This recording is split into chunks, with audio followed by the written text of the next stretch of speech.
there were a couple of more really which I can't remember now, but I guess we will certainly discuss the key three of them that I just mentioned just now.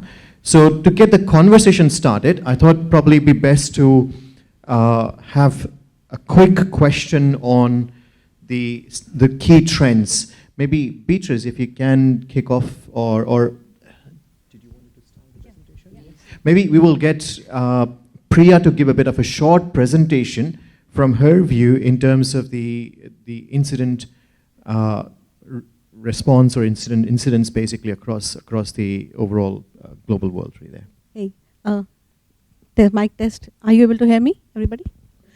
Good morning, everybody. After resolving the tech issue, I'm really glad to be here. My name is Priya Mahajan and I head public policy for Verizon.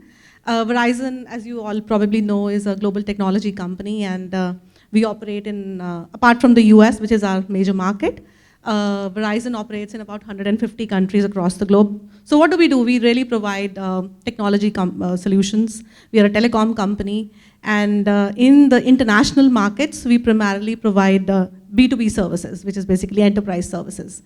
My role within Verizon is being head of public policy for the Asia Pacific region. And as the name indicates, my role is to support our international business, our enterprise customers.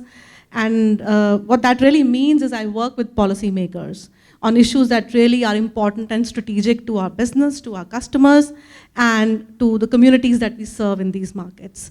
And this topic particularly is very close to Verizon because Verizon has been a provider of cybersecurity solutions to enterprise customers and the public sector in some markets in Asia. So what I'm going to do this morning today is to share insights from just released Verizon's data breach investigation report. So you must be wondering why I am sharing this report with a group of lawyers here. You'll get to know about it towards the end of my presentation. So with that, let me begin. So can we move on to the next slide, please? So what does this data breach talk about? So this data breach investigation is a report that talks about who are the threat actors, what is their motive, financially motivated or other motives that they may have, and what exactly are the tactics they're employing to get to the information that they really want, the crown jewels basically that we talk about in the data privacy space. So Verizon has been publishing this report for more than about 17 years. So we started in 2008. And it's been a long journey for us, and the report has evolved in terms of content, in terms of insights. What is really interesting to note is that this year, we have seen a massive rise in terms of security incidents and also data breaches. So for this 2024 report, we've looked at about 30,000 incidents, out of which about 10,000 are actually data breaches. So just the enormity of the data sets that we have analyzed to get to this report is humongous. And thanks to our generous contributors, so we've got contributors from all across the globe, and not only the private sector, but also the public sector, which means the government agencies also contribute to making this data breach investigation report very wholesome. So we've got contributors from 94 countries. Now, moving on to the next slide, which is more about how the threat actors are getting into an organization and what kind of data are they really targeting. So as you can see in this report, they're external actors and they're leveraging a variety of ways and means, vulnerabilities to get into an organization. And this exploitation is actually an initial step to getting into an organization, and it's grown over 180% as per our report. And we also have phishing, we also have credentials that have accounted for about 3.8%, and it is growing year on year. Next slide, please.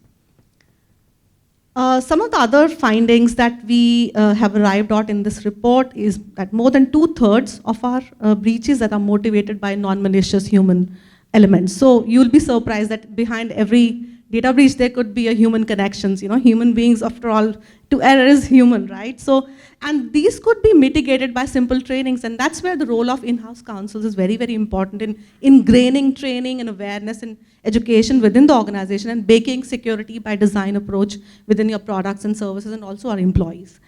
So our data sets has seen a growth in terms of breaches that have involved errors, which is now at 2.8%. And as we broad base our contributor base, we'll see more of that increasing in the next few years. Next slide, please. One of the top trends that I'd want to highlight to all of you, and that would be really, really critical for us, would be that we are seeing a big rise in ransomware.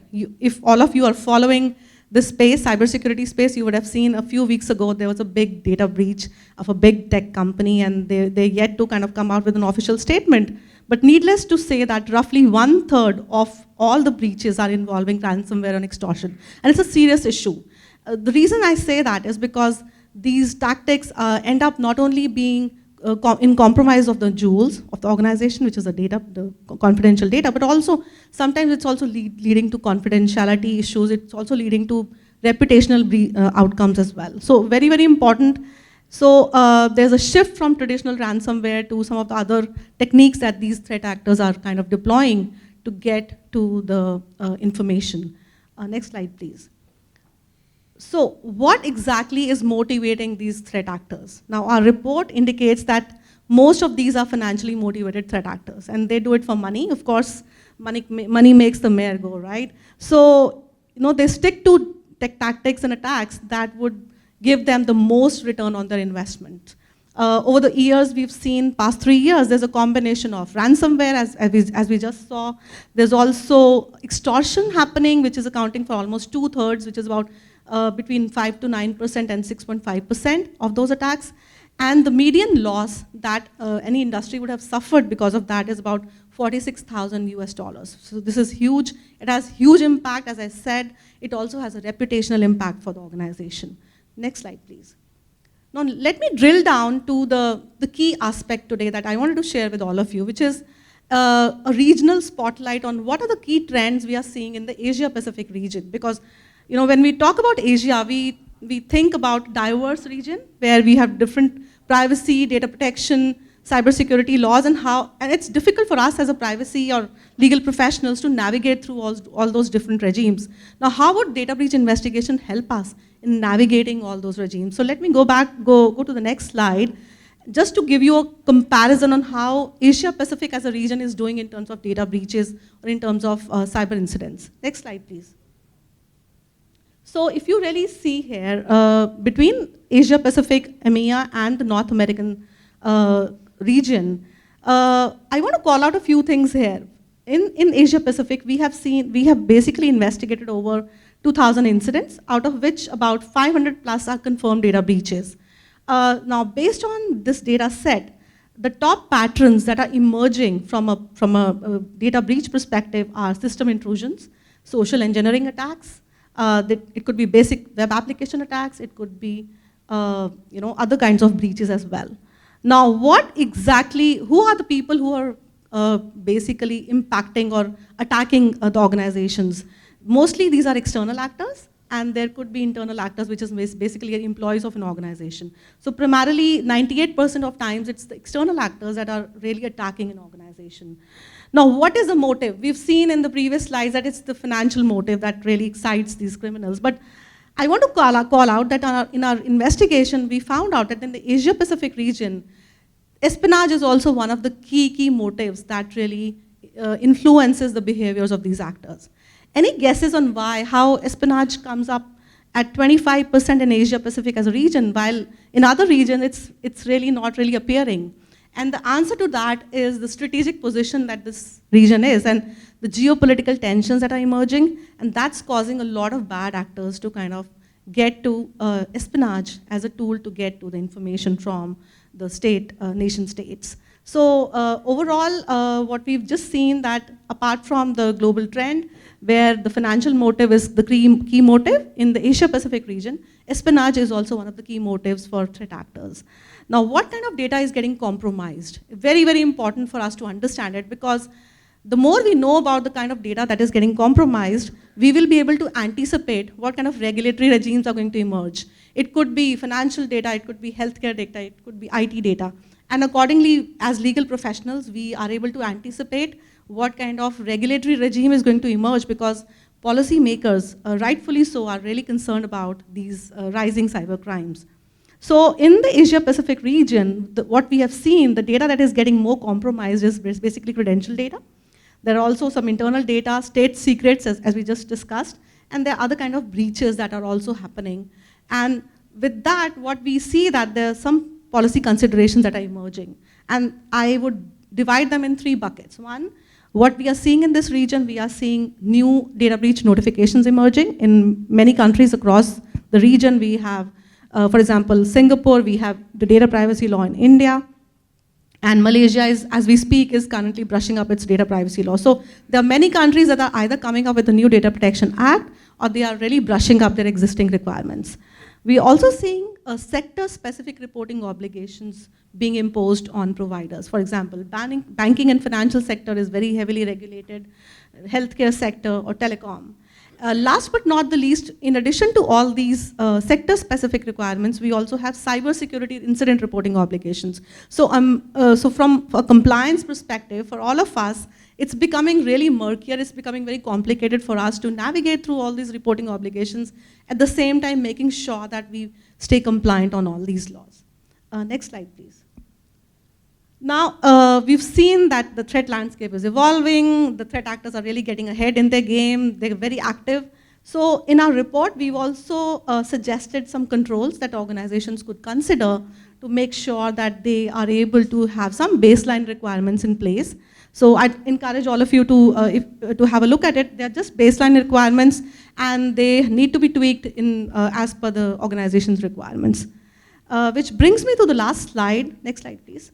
Now, this morning we started off by saying that why the DBR insights are important for us legal and regulatory professionals. I think first and foremost, it is important for us, all of us, to understand that threat landscape is evolving constantly.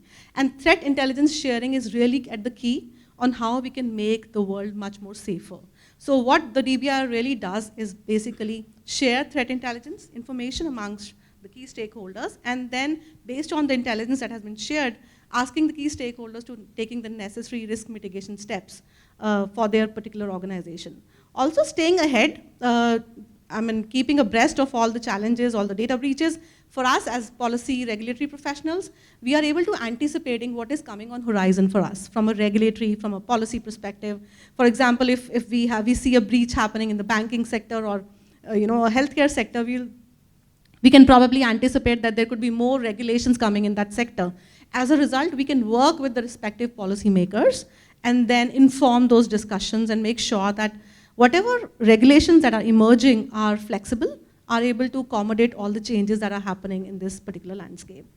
Particularly for this region, Asia-Pacific region, I would say that we have diversity of regimes coming up. I think what really all of us collectively need to also emphasize to the governments is that we really don't need compliance-focused models. What we really, really need in the region and globally as well is a risk-based approach to cybersecurity. And in the previous session also, I think one of our colleagues made a very interesting point about keeping regulation flexible to make it more future-proof, right? So I think that was a very good point. Lastly, I think when we share information across the public and the private sector, which is what the data breach investigation report, by the way, does, it strengthens the cyber resilience because it's an effective way of collectively addressing some of the challenges, pressing challenges that our global economy is facing today. So with that, I'll end my presentation. I'm happy to take any questions that you may have. Over to you. I think I'll leave the questions for the end, Judy, in that case. So I think that's a really good presentation about the threat landscape itself. What I could potentially gather was one of the key points from there is you really need a close collaboration with your cyber and the security teams as much, because it's all about building that relationship with those individuals so you can help them, guide them, and they can actually help you in return for that to understand exactly what this threat landscape looks like in that respect. I think I'll probably get a bit of a conversation started because we got 2 more speakers here. So maybe I'll start with Beatriz. From your perspective as the head of privacy for NEC, what do you think are the emerging trends from your perspective in that case? Thank you so much. Let me change a little bit the scope because we were talking about Asia and this zone. Let me focus on Europe, right? As I'm just coming from the winner, from the European Cup winner country, I think that To summarize to you very quickly, I think that there are top 5 cybersecurity attacks right now. The first one is the ransomware. I think it's very, very challenging right now for companies to detect and to identify, and it's always the problem of balancing, right? Do companies need to really pay the amount that hackers are requesting for releasing the encrypted data or not? So this is always an open question for many European companies. And we have seen several cases that after the ransomware attack, data is in the dark webs, right? So it's very, very complicated right now. IoT, when I say IoT, it's any kind of devices in the corporate landscape, since the mobile, laptops, network, everything related to companies' assets. Vendors, supply chains, I think this is another way of being attacked, and it's quite trendy right now. Companies are aimed to outsource, many of our core activities, and it's getting complicated. Another one, I could say AI, AI has 2 positions. AI is good, and it's always positive to prevent attacks, but at the same time, if AI is not used in a positive way, it can be a huge harm to provoke attacks, cybersecurity attacks. And the last one, the remote work, human errors. I mean, even though companies are trying to be proactive, to get a strong framework related to security, I think that as far as we are working remotely, nothing is centralized. There are many, many gaps in the networking of companies to be attacked. So similar to your report. Yes. Validating what the report said, basically.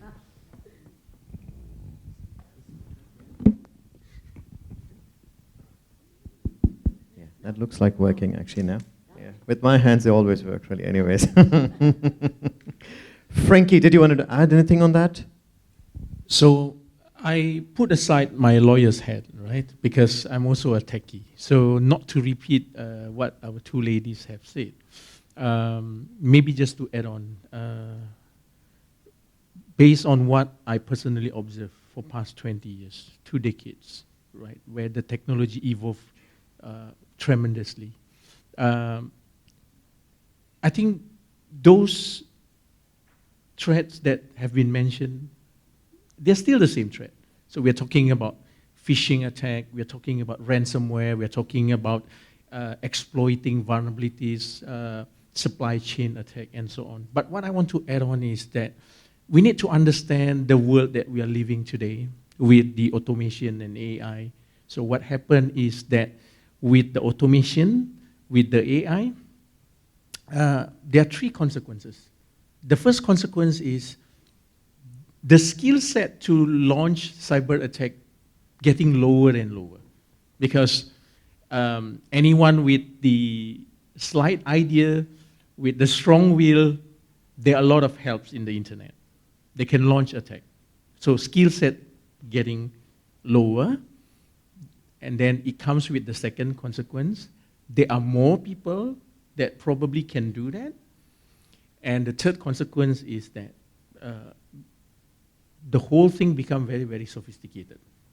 Because with the help of automation, AI, they can choose the target, they can do a launch, they can launch a very targeted attack. That is the world that we are living today. That's what, if I can add to that. I totally agree with that, actually. In fact, I was thinking about Gen AI and the ransomware point of view and the phishing aspect of it. Before, at least we could say to our employees that, you need to think about the language that they come in and, what kind of topics these kind of phishing emails come in. But now it's like even they are using AI anyways. So they're pretty good at grammar, they're pretty good at any translation language really, or whatever they want to use really. So it's become even much more easier in that respect. In fact, I don't know really. We were talking earlier about, Priya, you were mentioning about the tech company that was impacted by a ransomware. In fact, in Singapore, I don't know how many of you know really, very recently there was a major ransomware attack on a law firm. Does anybody know about that? How many of you would have heard about it? It was very recently actually. They were kind of, the ransom was asked for about 1.89 million Singapore dollars, I think it was approximately. It was, I wouldn't take the name of it. I was just about to, but I wouldn't take the name of it in that case. Wouldn't be fair of it. So, one point I wanted to add there was, I think with the ransomware in particular, what we have also seen is that the emergence of crypto, Bitcoin, has made it much easier for the criminals to really, because there's no traceability there and it is less regulated. So what we really see, while all of us prefer less regulation, but there are some areas where probably we could call for more regulation, because that is really in a way, inciting, I would say, or incentivizing the bad actors to use those loopholes to kind of get advantage and seek ransomware. As you just mentioned, one of the big tech companies got impacted and they, yeah. totally agree. And I also agree with the point which Frenky mentioned about how easy it has become to launch these kind of attacks. It's pretty clear now. Maybe, I think, Frenky, I probably will start with you again on that one, actually, because you also mentioned about the supply chain attacks, the third-party risks and stuff. Maybe you want to elaborate a little bit more on that point, because that's pretty critical, actually, and that was also highlighted in the Gartner report that I mentioned just earlier at the start. So before addressing that question, just to lighten up the mood a little bit, since you mentioned about the ransomware attack on the Singapore law firm. So as a tech company, whenever I interact with the external counsel, before that incident, I usually ask them if they can give me 5 to 10 minutes to tell them what my company has to offer to the law firm. And normally I don't get more than 3 minutes. But I'm actually quite happy after that incident.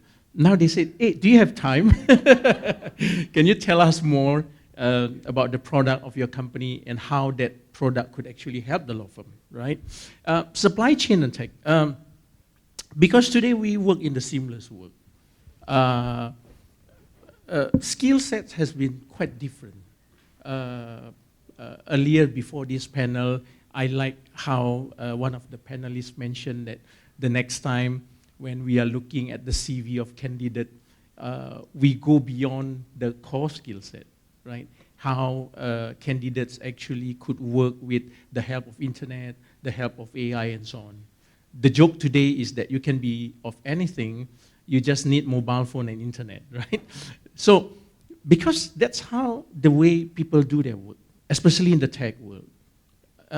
They leverage a lot on external resources, whether it's a commercial resources, whether it's open source. The question is whether people always work with this thing at the back of their mind that there's no free lunch in this world, right? So if they leverage on the external resources, especially the open source, they have to be very, very careful. Even sometimes the commercial resources is not foolproof from the supply chain attack. So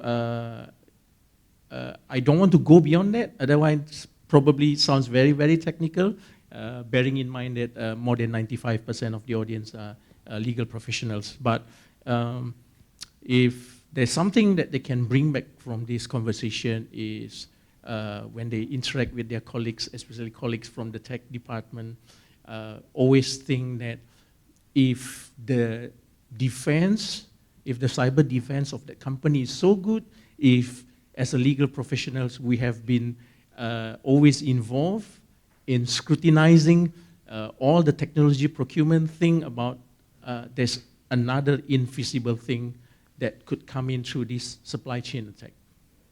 It's not that you want that to be, and that could actually happen. Totally agree. Maybe, Beatriz, do you want to add something on that, or would you? Not from a technical point of view, yeah, but maybe from a privacy point of view. I think that we are not really monitoring our vendors.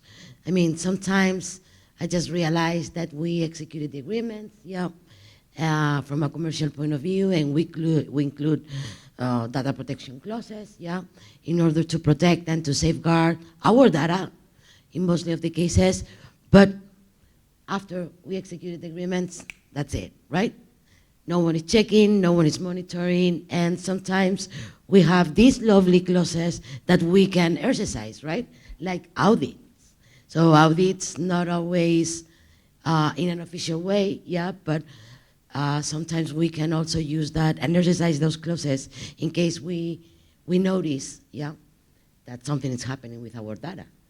So not only from a security point of view, also from a data protection point of view, how those vendors, are really processing our personal data, because at the end it's our asset, and sometimes we are losing the control.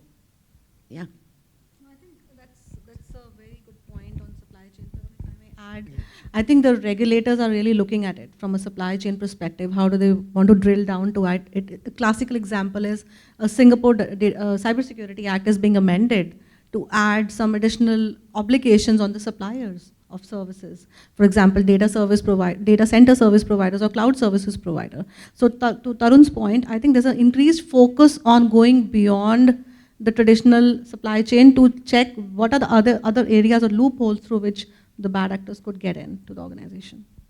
No, thanks, Priya. And I think if I may add on top of that as well, really, I think it's also about when you are advising your clients, potentially, those end user clients need to be thinking about what kind of program, third-party risk management framework that they have in place. Given that when they are handing over data to the third parties, what kind of checks, due diligence they're doing on the third parties, that's the first step to think about. Of course, there's a contractual obligations that you can actually embed within your contracts. So that's second aspect of it. But it's also about ongoing monitoring, as Beatriz was mentioning. Pretty much how often do they actually go back and review those controls, whether they still have those controls in place that they initially confirmed that they had it when you did the due diligence of it. That's another aspect of it. Lastly, when you're advising clients, I think it's pretty critical for them to know that when they are offboarding a particular third-party vendor, do they have an offboarding process? Because a lot of the companies actually miss about it, really. They don't really think about offboarding. The business team might offboard potentially a vendor, but nobody really checks whether all the connections have been deleted, all of the data has been requested to be deleted. Nobody goes back and checks that, really. I think that's pretty critical when you advise your clients actually on those topics. I guess probably we're short on time, but I might just go a little bit over actually because nobody's come to stop us yet.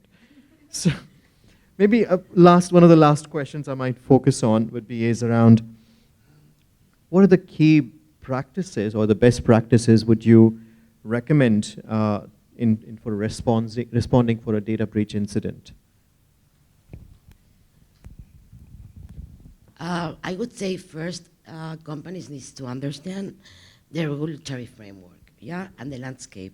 It's not always cybersecurity laws in APAC than, for instance, the GDPR in Europe. I think that's one of the first steps that all organizations need to take into consideration.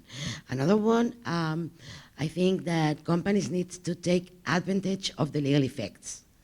They need to be ahead, right? I know that it's difficult because we are talking about a digital age, but strong, robust security programs and privacy frameworks that will help, to avoid data breaches. And the most important one, training.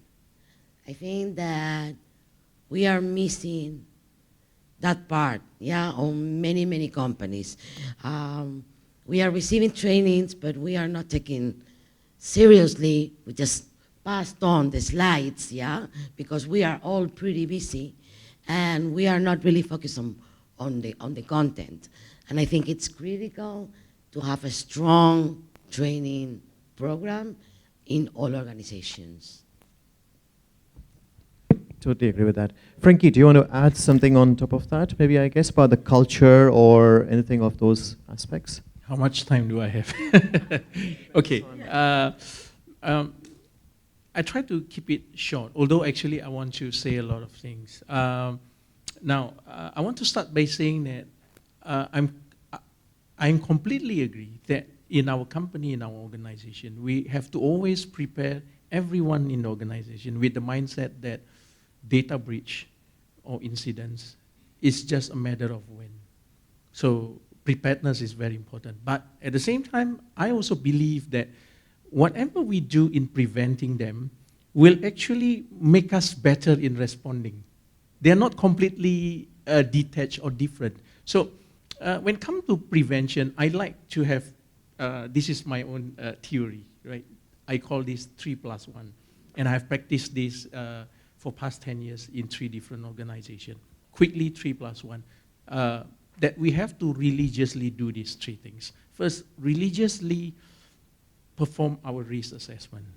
It sounds very, very motherhood statement. We go back to our office, we talk about risk assessment, people close their ears, shut off because they think they know what that is. Now, what that I often see, the 2 extreme frequent mistakes in the risk assessment is that either the people who are responsible for this not involving enough their colleagues because they think that that is my job, or the other opposite, they try to involve as much as possible, but they speak as if this risk assessment is such a difficult methodology.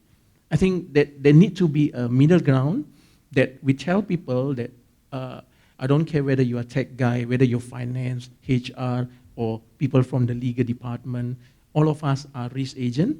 There must be avenue for people if they think that this is a risk, even though they probably do not know the methodology, what to do, at least there's avenue for them to register that risk and let the professional will then interpret further. I think this is very important. Second one, religiously test the controls. A lot of people didn't realize actually what is security policy. All those clauses were actually controls. And people only do auditing to those controls when the auditor about to come. Internally, they don't test. They do not know whether these controls actually work. The third thing is to religiously train our staff. Now, we eat every day. We wash ourselves every day. Why not, keep sending awareness message every day? I think these 3 is very important, +1. GDPR principles, 6, 7 of them. If you ask me which one is the one that really, really critical, my personal view is data minimization. Because the data breach can happen anytime, it's just a matter of time. But if we very, very disciplined with data minimization, we know that we could somehow reduce that impact should something happen. Great points, I thought, really, actually. So I think with that, I think I will close the conversation. I really appreciate Frenky, Priya, and Beatriz sharing their views on this. Thank you so much, everyone, as well for keenly listening to us. Any other questions? We'll be around after this conversation, so feel free to grab us, any of us, and ask any further questions if you like. I'll give the back to him, but thank you so much again, all of you. Please appreciate all of the